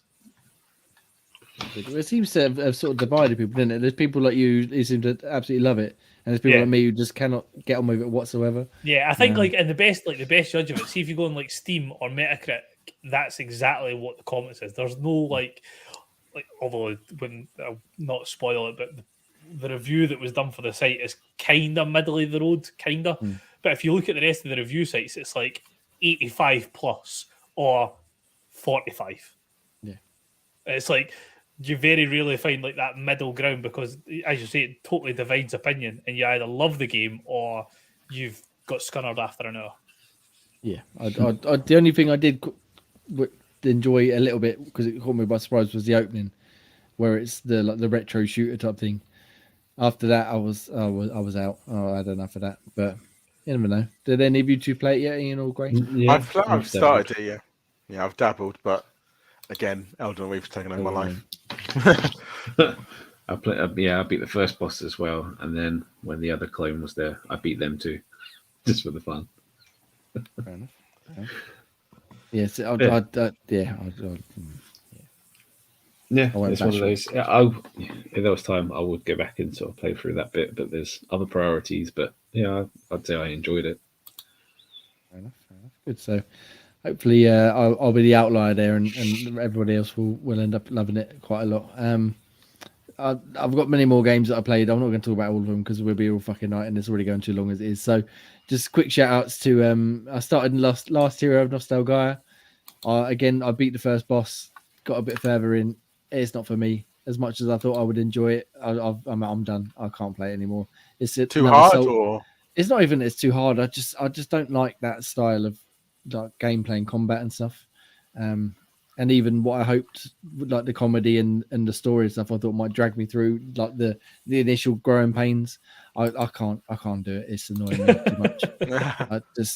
I can't remember where I got to now, but there was one bit I just kept getting my ass handed to me by just some regular people on the map. It wasn't even a boss or anything. No, I'm not doing this anymore. I've had enough. It's a very interesting concept, but yeah, I don't think I'll be going back to that one. Played a lot of Fortnite. Love a bit of Fortnite. Got some levels. Got some battle pass goodness going on. Have you got Geralt yet? No, he's not in there yet. He's got another 30 or another 60 days, something like that. Got a way to go for him to come in yet, but I'm working my way up the battle pass. No, he's part of it down the line. They've just unlocked the first character, which is just like a custom creation type thing. But right, sorry, I did unlock the Doomslayer though. I was going to say Doomslayer's in it as well, yeah. Yep, I unlocked the Doomslayer. That was the one I wanted to get to, and I've done that, and now I'm about 25 levels past that. So I've been playing quite a lot of Fortnite. I've tried WWE 2K, enjoyed that very much. Bit of Somerville, a little bit. Didn't play more than about 45 minutes of it. It's interesting. I'll definitely get back to that this week once I finish with Deathloop. Come on, let's get on to the good stuff. Command & Conquer Remastered. Do you know what? I completely missed that this had come to PC Game Pass. And I was just browsing through there the other day. I was like, oh, Command & Conquer. I'll have a look at that. How good are the Command? I really enjoyed it. Yeah, I think I only played maybe 3 or 4 missions, but because I was only on there for like 20 minutes. But I fucking loved it. It was like a road blast from the past.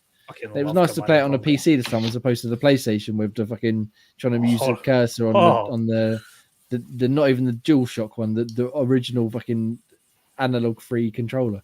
What a horrible way to play it. Yeah, exactly. Yeah. So it was quite nice to be able to actually play it properly for a change. So am I right in saying the remastered, that's got the Tiberian stuff in it as well, hasn't it? Okay. Possibly. It's got the remastered package has got the Red Alert. It's got the Red Alert stuff. And is that Red Alert or was it?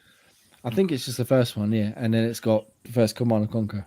But yeah, it probably has all the Tiberian Wars or whatever in there as well. I'm not sure. The nod. I fucking love the Tiberian ones. But yeah, I was enjoying it, and like I said, it's nice to go back to a game that I remember playing and actually play it properly without the hindrance of it being a console version. Still having nightmares about it. It's the game that put me off RTSs for life. Seriously? Not because it was bad. It is because I spent like an hour and a half on one mission building up this super base when the enemy was just this tiny little enemy, and all the level was just wiping them out. I just spent hours and hours building up a super fucking base to wipe out a tiny little enemy. He's like, why did they let me do this to myself? It's like it was not needed. It's like just, the first time where you're not limited, so like you complete the tutorial missions where it's like you can only build what they allow you to build in it. Then you get access to everything that's available, and you're like, "Whoa!" Exactly. Shit, I was building a super base, and then that's it, at the end of the level, and you're back to scratch again on the next level. Exactly. Yeah, it must have been because obviously I'm still in those tutorial levels, so I was trying to build just what I had, and I had like 6 barracks and 8 power plants, and I was just like building everything. I'm like, don't need it with this. It's all coming back again. You love to build one type of soldier so much and forget about it, don't you?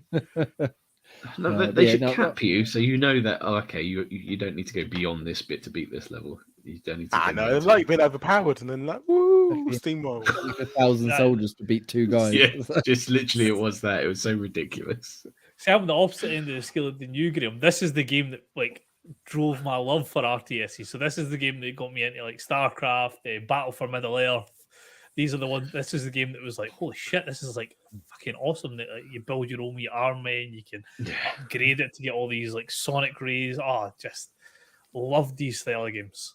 Yeah, I never really got into them properly, but Command & Conquer and Command & Conquer 3 specifically on the 360, I fucking love that game. I spent so many hours playing that, working through the campaign and playing online against people. I thought that's tremendous. Cool. Yeah. It's because I've burnt myself twice. One was going OTT on a tiny enemy, and the other was if you poke the beast too early, you die a slow death.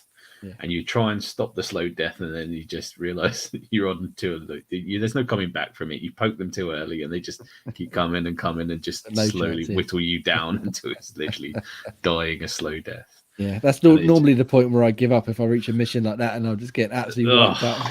Like, no, That's how they get you. that killed my soul, and that was me done for kind of RTS. I did complete those ones. Those are on the Sega Saturn. I remember everything. So if you want to play the Nard missions, please insert the Nard disc. So, everything. That's a blast of nostalgia. That is. I remember from the Nod one and the other one. I can't even remember what the other one's called. I quite like that, the fact that you're able to play GDI, as the baddie. Yeah, the GDI was the goodies. Yeah. Nice. Yeah. Well, anyway, so that's on PC Game Pass. That's well worth a play. You can toggle between the remaster visuals and the old visuals. I think you could just click the space bar, and it just looks higher res. It's not like Halo where it's like, wow, it's like Wow, amazing. what a difference! But, it looks nice and it plays well, and it's as good as it ever was. So go check that one out. Right, that's lots of games we've played, and we've been talking for a long time. So let's blitz through this so we can go and play Deathloop and Elden Ring. And Pokemon and Resident Evil 4 VR. Right. We got some reviews from team, as Ross alluded to earlier on. We had a few go up since we've been back in the new year. We had Wavetail by Corey, gave it a 7. It's like a 3D platformer adventure type thing set on the water. Daniel, our lady's favorite, reviewed Sword Chip. He gave it a 5.8. It's like a arcade reverse bullet hell type game. It looked pretty interesting, but he wasn't so much of a fan. Hard Life by James, as Ross alluded to, 7.4. He seemed to enjoy the story and the combat, but not so much. Sorry, the combat, but not so much the story side of it, I think, if I remember his review rightly. We can go check that out. And then I reviewed a couple of bits of hardware. I reviewed a mouse, the Trust GXT 981 from Redex, or just wherever it is. Gave it a 9. Very good little gaming mouse. Good little entry one. And also the Daija arcade stick, which come out a few months ago. They were kind enough to let me borrow one for the Christmas holidays. If you're into fighting games, highly recommend it. I am fucking dreadful at fighting games, so I probably wasn't the best person to check it out. But what games did you try? I tried Mortal Kombat, Dragon Ball Fighter Z, and Oh, I never thought about using it for a game like Fighter Z. Yeah, that'd be. Oh no, I think it was just M2 actually, because I downloaded the Power Rangers one as well, but I never got around to playing that one. Killer Instinct, that's brilliant. Yeah, I meant to download Killer Instinct, but never tried it. But yeah, no, I did a few matches in both of those games, and they're great games. I'm just dreadful at them. Nowhere near as good as I used to be when I was little, and even then I wasn't very good. So I've got no chance now. But yeah, go check them out. We've got plenty more reviews coming up over the next week or so, and obviously going forward, there's a next big release is probably Dead Space at the end of the month. At the very least, Dead Space is this month. It's 28th, I think, isn't it? There we go then. Dead Space is the big title for this year, yeah, or big for this month. Sorry. Yeah. So yes, we'll have plenty of reviews going up, and hopefully a review of that at some point soon as well. I might write one up for New Tales of the Borderlands if I get a chance this week. Where am I? Deathloop. Yes, I'm having a wee look on my release calendar, and definitely seems to be the next biggest one, unless you're a fan of Persona.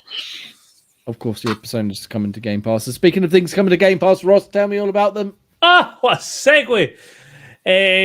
So once I've just came out there, Stranded Deep was January 3rd, console, PC, and cloud. I'm sure Jay will definitely love playing that game. Seems You know right what? up I've his installed street. it ready to play because the guy at work was singing its praises. We'll give it a go, but I don't imagine You do realise what it is, yeah? I'm well aware of what it is. Just double check. I think I'll just sit on the island and just die. That's enough for me. That's what I say. You going to play much? Yeah, I was going to say, as alluded to, you've got Persona 3 and Persona 4. So Persona 3 Portable, Persona 4 Golden, both coming on January 19th, and they're both available on console, PC, and cloud. And last but not least that we have so far is Monster Hunter Rise on January 20th on console and PC. Also, the Mortal Show, wasn't it? That game. Did that come in as well? That just come back a couple of days ago, yeah. Right, and then the enhanced edition come back into Game Pass. So yeah, go check them ones out. That's very good. Ian, however, even in the new year, they still got to disappoint us and take stuff away from us. So sad times. What's leaving Game Pass in the month of January, please? So we have Danganronpa Trigger Happy Havoc Anniversary Edition, Nobody Saved the World, Paparazzi, the Anna Cruisers, and Windjammers too. Nice. I did try that Danganronpa because it's supposed to be really good, like Persona. Not my game at all. I did like half an hour. I was like, no, this is not. Windjammers 2 is fun. Yeah, enjoyed supposedly, that. yeah. Supposedly, it's supposed to be Good really couch, good co-op, good. What's it call it? Like Yeah, like local versus co-op game. play. Local Versus fighting. game. Sorry. versus. That's it. Nice. So yes, obviously you can go check them out before they leave. And then Graham, Games of Gold is ticking over just as ever for 2023 until they decide to get rid of it maybe this year. What can you pick up for freebies? You can pick up Bladed Fury until January the 15th, and then you've got Iris Fall from January the 1st to the 31st, and then you've got Autonauts coming from January the 16th to February the 15th. I think so. Go check them out. Don't know anything about any of them, so you should. First, go... I said Octonauts. I was like, that's the cartoon, isn't it? Fucking Optonauts. I think I'll play that one.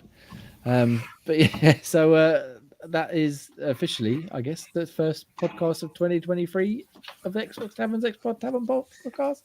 Yeah, much if you made it all the way to the end of this hour 45-minute show, and thank you everybody for the comments earlier on. Happy Cloud Gamer, especially proper doing the work there. If you want to follow us, you can find us, as Ross said, on Twitter at Xbox Tavern. Same as YouTube, Facebook, TikTok, all sorts of wonderful places. And if you want to follow myself personally, you can find myself at Enaxan. That's Twitter. That's also Xbox Live. If you want to follow us on there, maybe send me some lovely friend messages that everybody likes to do on Xbox Live. You can find Scottish Gruff Ross at Scottish Gruff. Spiffing Ian at Nutty Ray. And Graham. Graham Reaper. Nice. And you can follow us and talk to us, and we'll be lovely people on there too. So thank you very much. We'll see you next week for hopefully a more prepared show on Sunday at 8 p.m. Ish. Yes, I haven't done it for a while. We'll see you next week. Have a wonderful week, everybody. Play some video games. See you later. Love you. Bye. Bye. Bring back the